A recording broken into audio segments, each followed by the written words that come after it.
Right, so yesterday we left off after the wars of religion. So I'm going to pick up with that, go over a lot of the economic changes that have occurred during this time, and then go through the uh, intellectual changes with the scientific revolution, and that will bring us through 1648. And then in the following lecture, we'll talk about the age of absolutism leading up to the revolutionary era.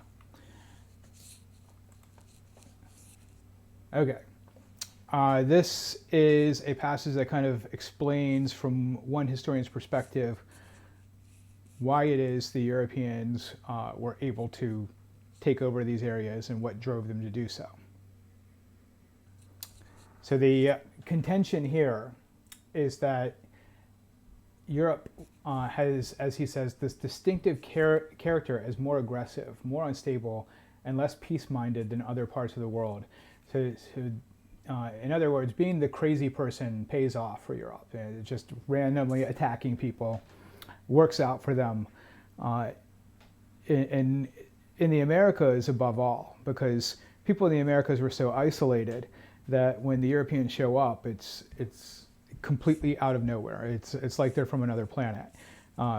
Whereas the Europeans have come into contact with people from Africa, people from South Asia, East Asia, and so they're aware of the diversity of the world. And kind of on top of that, what he's describing is that the concept of violence is so institutionalized in Europe, and he says it's in there in art and literature, that the Europeans, more than any other group that we would look at around the world, believed when they encountered new land and new people that they should conquer it. You know, the Chinese didn't have the same mentality, neither did the Indians. And so when the Chinese explored the Indian Ocean, they didn't think, hey, we discovered this island, we should take it over. But that's definitely what the Europeans thought. It's more or less the first thing they thought when they encountered people in the Americas. So if we go back to the Age of Discovery, the kind of big picture here is that this is one of those era-changing events. This is going to influence the Reformation in Europe. We talked about the desire for tax revenue and the need to finance gunpowder army. All of this is related to the Age of Discovery, and it's going to spur a consumer revolution in Europe where people are going to purchase things like coffee or cotton cloth that would have been just the province of the elite before. So we're looking at some of the things that you're used to, you know, colonization and 13 colonies, all that. But we're focusing a lot more on what this does to Europe, what it does to the social system, what it does to the economic system, and by extension, what it does to the political system. So the driving force here is trade with Asia. So in the bottom left, we have the map there that shows the Asian trading zones. So the Indian Ocean trade, that trading system was the main trading system right around 1500. The Europeans were involved in it, but to some degree or another indirectly. It was dominated by Arab traders. So what that meant is that those goods were more expensive than they would be if the Europeans could get there directly. And so it's this drive for Indian cotton and Chinese porcelain and spices as well that is what pushes the Europeans out there. So if we kind of look at this the other way, China then doesn't have the same incentive to expand. The Europeans are more than happy to go all the way to China. So if the Chinese just sit there and wait, people will come to them. The Europeans do not have valuable manufactured goods on that level. Their manufactured goods were valuable in places like West Africa, but they were not valuable in China. And so the result of this has been that gold and silver had been siphoned off to Asia, which is what the graph is showing. So you can see that graph peaking. Europe was becoming gold and silver starved as a result of its trade with Asia. And so there is this powerful push economically then for the Europeans to find a better way. And so if we combine this with the military innovations that we talked about last time, then What that means is that European rulers are willing to foot the bill to send out explorers who are not going to find anything other than trade routes. And so this is what we see on this map. If you look at the West African trading system, well, those land trading systems the Europeans were connected to, but land trade was expensive and slow and dominated by Arabs. So the Portuguese began to finance voyages of exploration around West Africa. And so the Portuguese and the Spanish had already discovered islands off the coast of Africa where they began to pioneer some of the plantation production techniques that they would use in the Americas. But what they are ultimately hoping to do is to be able to go all the way around and get to the Indies, which meant India, the Spice Islands, Japan, China, all of it. And so the explorers then were disappointed that Africa was as big as it was. And so there's this interaction then with Africans where the Europeans are beginning to acquire some of the African raw materials that they desire, but increasingly acquiring African slaves. And one reason for that is the expansion of the Ottoman Empire. So when the Ottomans take Constantinople in 1453, for a lot of Europeans, that closed the door to that route to east-west trade. And so it cut them off from Slavic slaves. So the use of West African slaves was just out of convenience, not initially out of racism, although the racist ideologies will develop that justify that slavery. And so the expansion of the Ottoman Empire is another driving force, as the Ottomans, and the Spanish in particular, were almost constantly at war with each other. So the Spanish weren't wild about the idea of getting necessary Asian luxuries through the Ottoman Empire. And you can see on that map to the right that one of the major trade routes went through the Ottoman Empire. You took a ship, you docked, then you got off, you took a caravan across Sinai, then you got back on a ship in the Red Sea and continued the voyage. Well, that was almost entirely controlled by the Ottomans at this point. So how do we find a different way is what the Europeans are wondering. So that is a part of it. Now we also have in Europe the military mentality that the passage on the preceding slide mentioned. Europeans had been fighting crusades since around 1100, and the crusades taught Europeans that it was acceptable to kill people who were not Christian. It was acceptable to conquer other territories in order to spread what they believed was the one true faith. And so again, we don't see this in a number of other religions. We don't see it in Confucianism. We don't see it in Hinduism. To some degree, we do see it in Islam, which is why there are going to be so many clashes between European Christians and Arab Muslims during this time, one of the reasons. But this Crusader mentality is the main legitimizing factor for the Europeans here. It is what they believe gives them the right to go take other people's territory and control trade. Kind of at the heart of it all is competition between European countries. Because if the European countries could trust each other, then there would be no need to try to monopolize a trading system. But the Spanish are terrified that some other European state is going to find the route first and then slam the door on their face, which is exactly what the Portuguese were trying to do. All right, so what ultimately happens is in 1492, Columbus sails the ocean blue. And that is the key date because up until that time, the Portuguese were exploring the coast of West Africa, but it's not until 1495 that Vasco da Gama goes around the tip of Africa and reaches India. So 1492, Columbus sailing the ocean blue is that key dividing line between the period of world trade that follows it and the period of interregional trade that preceded it. So this is when the Europeans show up and are able to conquer large American empires like the Inca and the Aztecs. The main reason is the inadvertent spread of disease. And when the Europeans show up, they are spreading disease that often originated with livestock in Afro-Eurasia that the Americans would have had no contact with. So right now are seeing the effect of a pandemic and what happens when a disease that people have no exposure to runs through a population. Now, imagine that there was not just one disease, there were a number of diseases. This is what the American Indians were encountering. Measles and smallpox and influenza all together at one time. And so we're not sure how many of the Indians it wipes out, but it could be over 90% of them. It's hard to say because the diseases run ahead of the Europeans. But that is the main reason the Europeans are able to establish large American empires. In areas where the Europeans had similar technological advantages over populations, but did not have the advantage of disease running through a population, like southern and central Africa, they did not establish large empires. So the Spanish established a large empire in South America, the Portuguese established Brazil, and then they try to establish an empire in Asia as well. So the establishment of these empires was accidental.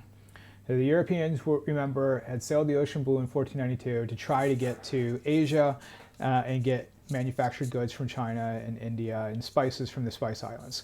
So when they show up in the Americas, they're profoundly disappointed to find that none of those things are there. And it takes a while before they figure out what to do to generate wealth.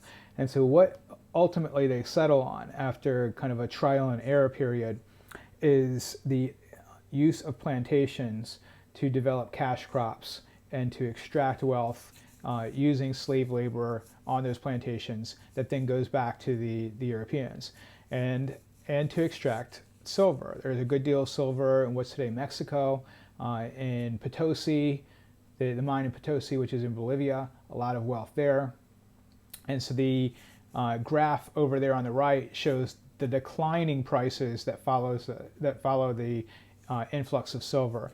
And so you can kind of imagine a massive redistribution of wealth, kind of a giant arrow pointing from the Americas to Europe, all of this wealth being transferred back to Europe.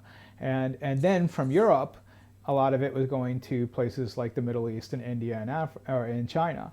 And so that becomes kind of the crux of this desire to use colonies to serve the mother country and exploit them for all that they are worth.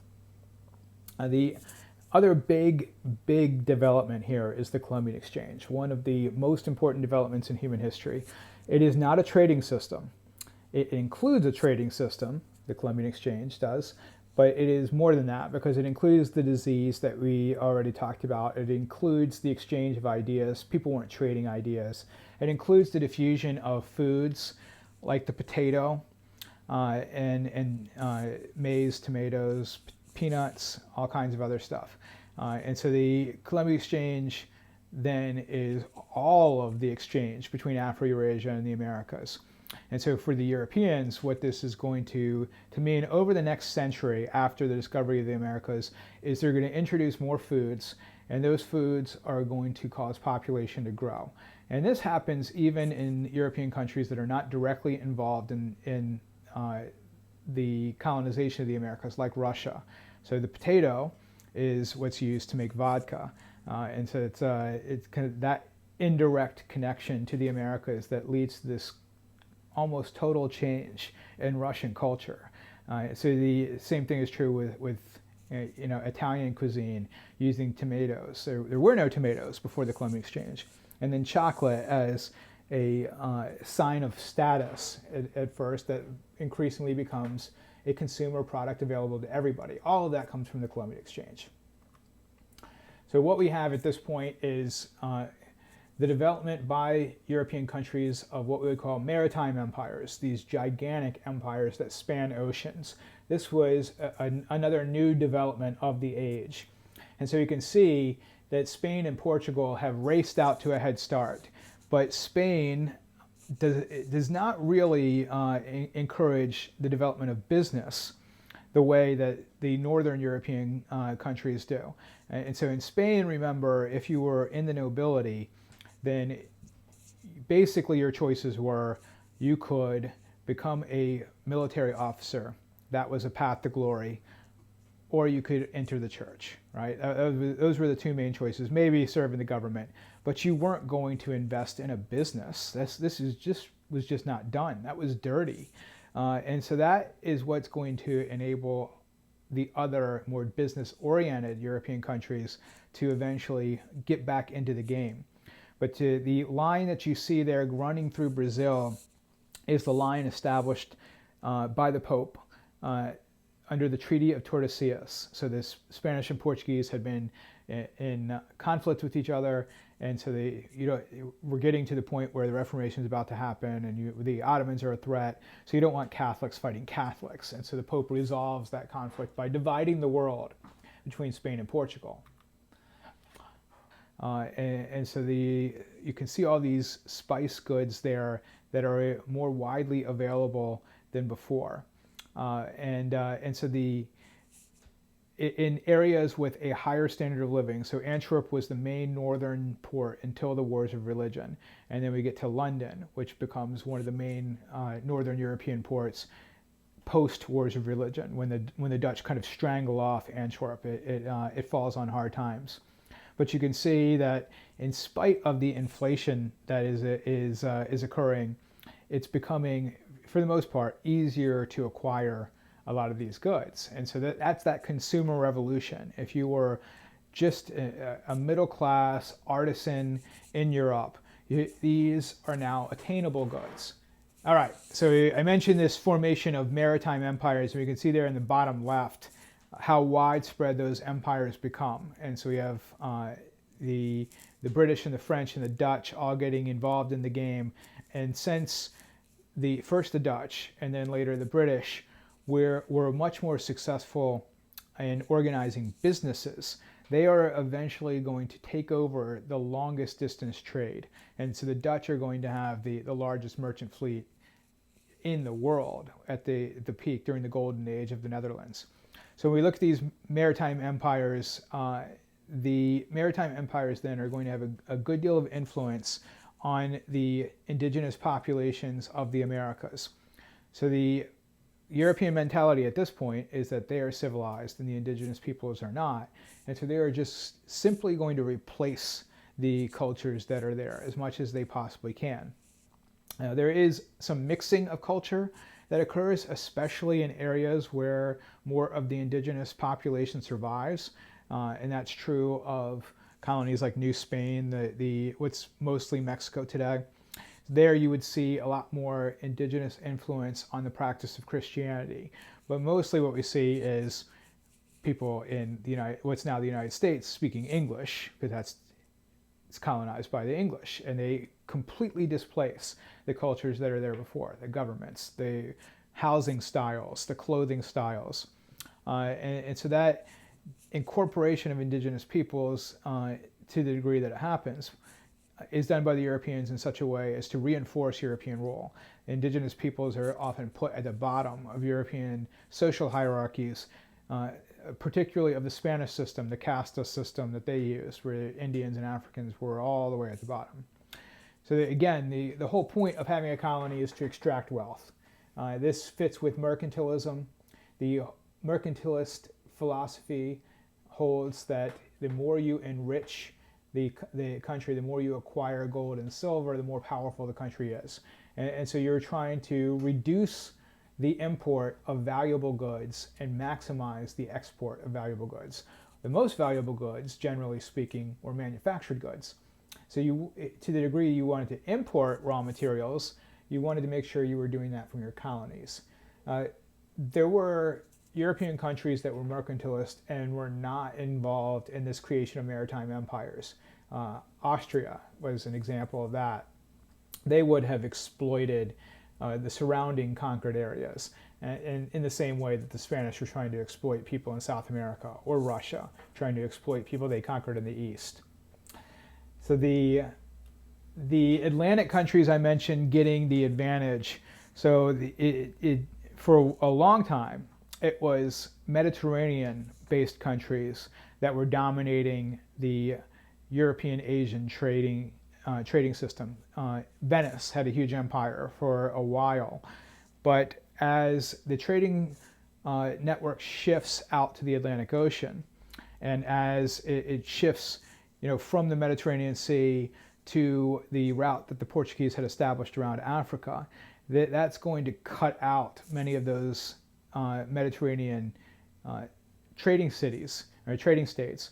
And there was a feeling that was happening as it was happening. Now, it was never as decisive a break as you would think. So you would think that before this happened, Venice was just rolling in the riches, and then after it all dried up for Venice. This is not how it worked. Trade overall is on the rise. As silver is introduced from the Americas, it becomes a global currency, and trade is intensified everywhere in the world, and that includes in the Mediterranean area, at least in the short term. Now, relatively speaking, they're seeing a drop-off as more of the Atlantic countries like Britain and France are taking in more and more of the trade. But this is a process over that entire period that we're looking at, the dawn of the modern period. All right, so then I mentioned this consumer revolution. So what that means is that even your working class, peasant class Europeans, especially in the West, are able to afford goods that would have been considered elite goods before this. And chocolate becomes one of them. Coffee over time becomes one. Sugar is the main one. Even when the Portuguese and the Spanish figured out how to grow sugar on the islands off of Africa, sugar was still a luxury product. It's only the production of sugar in the Caribbean and in Brazil that makes it widely available to everybody. And so this is going to be a kind of a good news, bad news proposition. Because as we shift in the direction of this consumer revolution, what we're also saying is we're shifting away from your traditional peasantry to wage-earning farmers. Wage-earning farmers, if everything is going well, can afford to buy more of these consumer products, but they are also more vulnerable to fluctuations. So if there is some kind of downturn in the business cycle, then they can be plunged below the poverty line. And so that is the other thing we see with the consumer revolution, is that the lower class in particular is going to be in a more vulnerable spot, and therefore is more likely to rise up and rebel against the ruling classes. And so we can kind of connect this with that peasant uprising that occurs in the German states during the Reformation, the French Revolution even, as being in part caused by this vulnerability of the lower class to fluctuations in prices.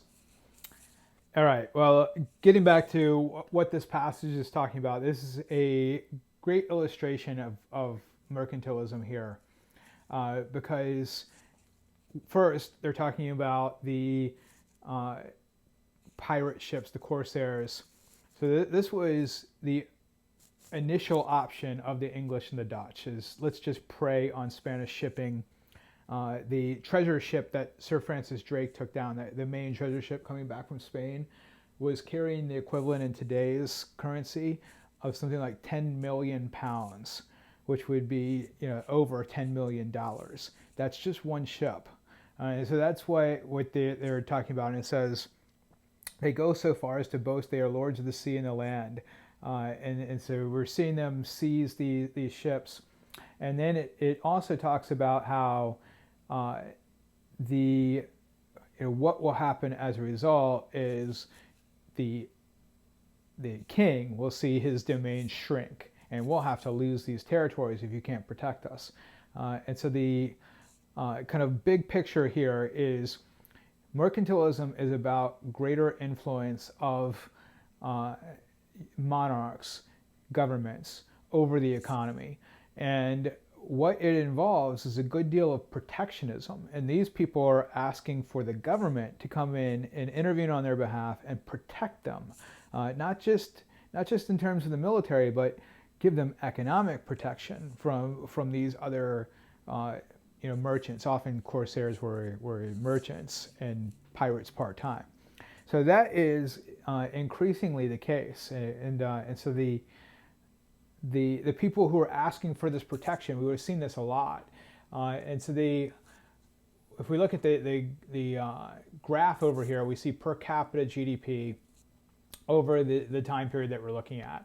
And so we can see that Holland, the Netherlands, is kind of on that upward chart, and you can see it intersects and then passes Italy.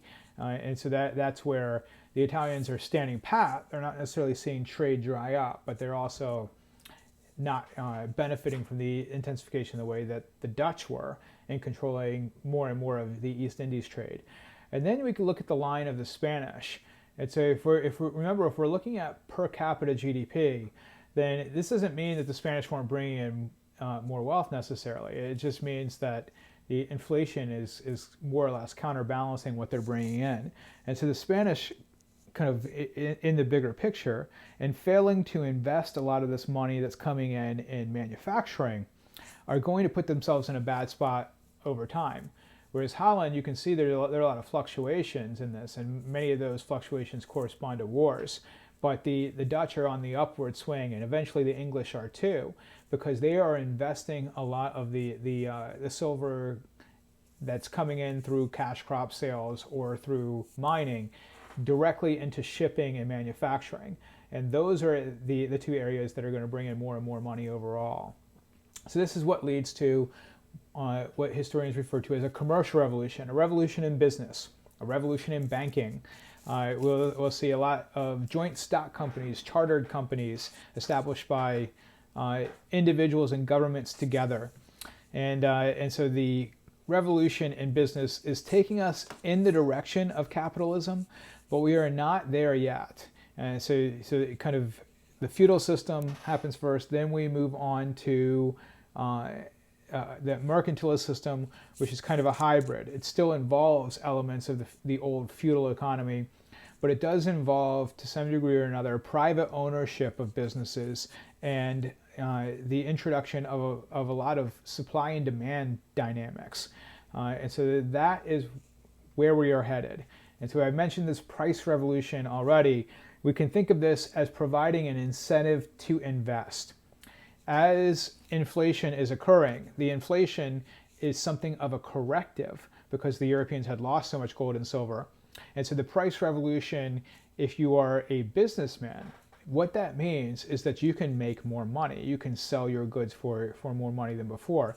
Remember that inflation could occur in between when you acquired the raw materials and when you sold the manufactured goods. So if you are a large landowner, or you are the owner of a business, or you are the owner of a shipping fleet, the price revolution is helpful. It's if you are a wage-earning farmer or you are a worker for an artisan, where the price revolution can be good news, bad news, depending on how your wage is keeping up with prices. So mercantilism, the economic system I went over already, a lot more government control than before. We want to kind of focus on that. And what they're saying about the colonies is that colonies are subordinated to the mother country, which is the metropole. And so that's going to lead to some problems down the line, we know, because once we get to the Enlightenment, and Enlightenment thinkers are saying everybody is equal, then people are going to start to say, well, how can we be subordinated to this mother country if we are equal to the people in the mother country? But prior to the Enlightenment, the mercantilist policies were applied most stringently to areas that had valuable cash crops. And that meant the Caribbean and Brazil and New Spain and Bolivia, what was the mine in Potosi, not the 13 colonies. The 13 colonies, in a way, lucked out over the long haul because they were so economically without value that the English didn't even bother to apply mercantilist policies there. It would have been more trouble than it was worth. By the time they tried to apply them, it was too late. The tradition had been set. Over the long haul, mercantilism will do a good deal of damage to colonial economies. It will make it hard to ever be truly independent. Well, mercantilism, in a way, though, is misguided because the more the Spanish try to keep all of the silver in Spain, the more that drives up prices in Spain. And that means the more likely people are to smuggle in goods from other countries that have cheaper products. And so mercantilism is eventually going to break down. But in the shorter term, it means the creation of joint stock companies and greater investment in business. Joint stock companies like the East India Company were financed by individuals, but also chartered and financed by the monarchy. And so that's that government involvement in the economy. As the commercial revolution takes off, we're seeing rising urbanization, especially in the more business-oriented countries like the Netherlands and England. And so it's in cities that people are coming face to face with this new group of urban poor. And these are people who have moved to the cities. They were often working for artisans. There were workshops that were established, kind of your proto-factories. And they are the ones that are vulnerable to the fluctuations in prices. This was a challenge to the way Europeans had handled the poor before. So the Europeans had developed this idea that there were certain poor people who were deserving poor, like a widow or children. And then if you were an adult man, then there was no way you were deserving poor. The feeling there is that you were poor because you had failed. You were poor because you were lazy. And so that now with this development of an urban poor class, that they're coming face to face with the fact that that was often not the case. Somebody could be an adult man and be poor in spite of the fact that they were trying to work as hard as they could. And so this is going to create a lot of tension within those cities. Now, the other thing that we see with urbanization is that people become strangers in a crowd. And so there had been historic ways of maintaining standards of morality. And one of those was to have community pressures. The community was so small that everybody knew everybody else. And so if there was a young couple and the young female became pregnant, then there would be a shotgun wedding where the community would pressure them into getting married on the spot, and therefore there would be no illegitimate birth. Well, as that system breaks down and people are moving away from the village and to the city, illegitimacy is one of the signs of immorality, it was thought. It's shooting up as a result of the breakdown in community pressures. So now to your favorite topic, agricultural changes. And so what we are seeing here is a shift in the direction of American crops. Now, in Southern and Eastern Europe, we would still see fairly primitive agricultural techniques, or we could say at the very least less productive agricultural approaches. In Southern Europe, they often had a two-crop rotation system, whereas in the northern part of Europe, they typically had a three-crop rotation system. And so the agricultural changes that we are looking at here is that they're starting to come up with more efficient ways of farming, because there is so much money to be made if you could commercialize your agriculture. So if you could create a large farm that used the latest techniques and the latest technology, and you pooled the labor so that it was more efficient, there was a lot of money to be made. And so we again see this in countries where there's a greater emphasis on business, and it's like England would really undergo the agricultural revolution after 1650. But we're starting to see kind of the forerunning strategies in that movement. So going back to this idea of community pressures breaking down, so that you can see the average age of first marriage breaking down or declining. So what had been the case if we look at 1600 is that if you were a man, you would only get married after you could afford to raise the family, which is to say after you had your own land. So that usually meant you had to wait to inherit land from somebody who died. And so what's happening as we move past 1700, the reason that's coming down so sharply is we're starting to see a lot of other ways to make money. Right? You could go to the city and make money, or you could engage in cottage industry and make money, and make goods for a merchant. And so there are other avenues to wealth aside from farming, increasingly in the western part of Europe, which is why we're seeing those marriages go younger and younger. Marriage, remember, in this day and age was still primarily an economic alliance.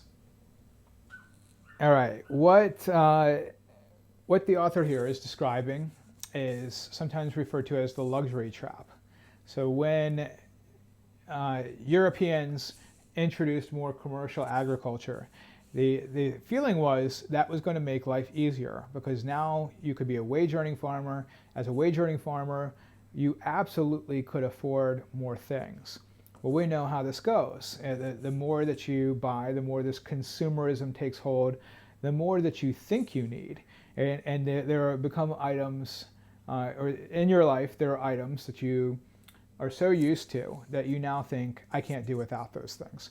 And so you work extra hard so that you can get those things. And so this just creates a cycle, which is what he's describing here. And you can't go backwards because going backwards would involve making so much less money that somebody would have to basically die for you to afford it. But as the Europeans are acquiring more and more luxuries, it's not necessarily making life easier, which is what they thought it would do. And so one of the things that historians like the historian here, they're trying to wrestle with is, how do we measure happiness in history? How do we know that Europeans, as a result of these new crops coming from the Americas, were any happier than people who lived in the Middle Ages? They would have been paying more in taxes. They would have been under governments with more centralized control than before, as kind of the downside of all of this. And this is another graph that shows us kind of the ambiguity of what we're talking about. Real wages are calculated by comparing wages to prices. And so you can see that in a lot of areas, it's either level or at least until the period of industrialization, it's on the decline. And so that, again, tells us that for all that was changing and all the wealth that was being brought in, people weren't necessarily better off than before. And you can see all the fluctuations there. That's what from a political and religious standpoint, that's the bad news. Because when the downturn occurs, people are going to be more likely to break away from the established religion or to rebel against the established government, or in some cases, do both of those things. And so for a lot of people, as these changes are occurring, it seems like the world as they know it is just disappearing, and some new world that is less friendly is emerging in its place. All right, so we have at this point the Europeans discovering the Americas, two entire land masses that they didn't know existed. The Reformation challenged what Europeans knew about their religion.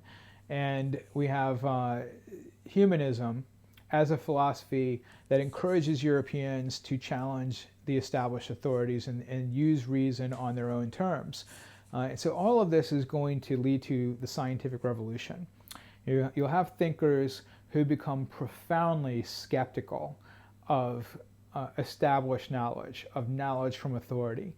And they're going to wonder what else is out there that they thought was true that is not true.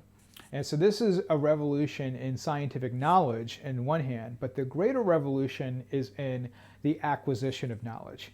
How do you acquire knowledge? How is it that you figure out what is true and what is not true? And so the Europeans in the Middle Ages had often established certain authorities in different fields as being the truth, right? Aristotle was known as the philosopher. What Aristotle thought was what was true. And so this is going to begin to break down even before the Renaissance, where you start to see European scientists and European universities, scholars in universities, challenging the way that people viewed the world. And so as humanism has encouraged thinkers to turn a more skeptical eye to Cicero and Plato, so they're also going to turn humanism in the direction of the classical scientists. So Galen was the classical anatomist who believed that there were 4 humors in the body, and if you became ill, it was because the humors were out of balance. And that had just been accepted as truth for the entire period from the classical period until the dawn of the modern age. Aristotle was considered to be an expert on fields ranging from anatomy to astronomy. His beliefs about the structure of the cosmos aligned pretty closely with the beliefs of a classical astronomer, Ptolemy. They both held that the Earth was at the center, as you traveled away from the Earth, you encountered more and more pure substance. And so that overlapped pretty well with Christian views of the cosmos. That once you traveled away from the Earth, you were reaching heaven. And so you can see on the right-hand side, where the Earth is at the center, that geocentric conception of the universe. And so this is where all of these different influences seem to reinforce each other. And so that's part of the reason they were not challenged. And so once we get to the early modern period where you have the Reformation, and you have the printing press, and you have humanism as a philosophy, you have the discovery of the New World, all that will lead to a more questioning attitude. But what helps as well is that there are innovations in instruments. And so the Europeans picked up on glass cutting techniques and ways of creating glass instruments from the Middle East that they then improved upon. And so the glass that you would need for a telescope is developed in this time, or a microscope. And so that gives the Europeans a way to study the natural world that they just didn't have before. And so the rational empiricism in deductive reasoning I've touched on a little bit, but what we're getting to here is that you have a guy like Copernicus who challenges the geocentric theory, and he comes up with the conception of the universe that we see on the far right, which is still incorrect in a number of ways. The sun is at the center, all the orbits are perfectly circular, he doesn't know what the stars are, he has made a number of mistakes. And so what we need then is a system of knowledge that enables us to scrutinize Copernicus's ideas and build upon the correct information and dispense with the incorrect information. So there are going to be two thinkers who will emerge that will come up with what were at the time competing ways to acquire knowledge. So Sir Francis Bacon in Britain comes up with an inductive approach. Empiricism refers to the reliance on sense-based evidence to acquire truth. And so Francis Bacon articulates this view of the acquisition of knowledge that says you should only trust what you can prove empirically, what you can use sense-based evidence to show to be true. Well, that has its limitations, because that would mean you could only come up with rules for things that you personally observed. And so there would be no law of gravity if we relied exclusively on rational empiricism, because we can't observe gravity everywhere. So you have to also partner this with deductive reasoning. And so this is where the French mathematician and philosopher Descartes comes in. Descartes says that deductive reasoning, as used by medieval thinkers, had failed to simplify propositions to what was known to be true. And so this is kind of the Sherlock Holmes style of reasoning, that you have things that you know, and that you make deductions, and then you might use the evidence at the tail end as a way of proving that your theory is correct. And so the famous example from Descartes is he doubts everything. He doubts the existing of the physical world. He doubts even that he exists. And then he starts with the proposition that he thinks, therefore he exists, and then he builds from there, using more and more information to build a more and more sophisticated theory. Well, if you partner those two, then you can come up with concepts like the law of gravity. And this is what Newton does. Newton observes the effects of gravity on Earth and does experiments on Earth in order to see how consistent they are. And then he uses mathematical principles to deduce that those same principles, are the same effects of gravity occur everywhere, and that it is a matter of mass and distance is how gravity works. So this helps to explain the orbits of the planets, all kinds of things that people had been looking into. So that is an approach that Newton is using in physics and astronomy. It is applied in all kinds of different fields. So people are going to use dissection to understand the human body, and you'll have Harvey, who figured out that the heart pumps blood, and so that is eventually going to extend beyond what Europeans called the natural world to what they called the human world, and they're going to say, okay, we should apply this to everything. We should apply it to government, to economics, all of these things, and so it as it catches on, it changes people's view of the world. And the really important thing about the scientific revolution is that it is pervasive. It is not just an elite movement. Because of the spread of printing and because of the proliferation of newspapers and other ways of communicating, scientific principles were popularized for the masses. And we can easily measure this by things like the disappearance of witchcraft trials. As the scientific revolution catches on, witchcraft trials die out. As the scientific revolution catches on, people stop hiring diviners who were thought to have something like a magical power to find lost objects that were hidden by imps. That kind of thing disappears. And so people are embracing a more scientific view of the world. As they adopt this more scientific view of the world, in the natural world, they're going to want to apply it more to the physical world, or to the human world. So the other thing that we see going on here is kind of the overlap with politics. In the bottom right-hand corner, this is the French Royal Society, which was patronized by Louis XIV. Louis XIV didn't care about science, but what he did understand is that if he funded innovations in science, France would be seen as a greater country, and he would be seen as a greater monarch. And so just as we saw with the Renaissance, where monarchs and merchants and popes all patronized the arts as a way of enhancing their status, we see political leaders in this period, by about 1650, patronizing the sciences as a way of enhancing their standing. All right, so that brings us to the end of the 1648 period.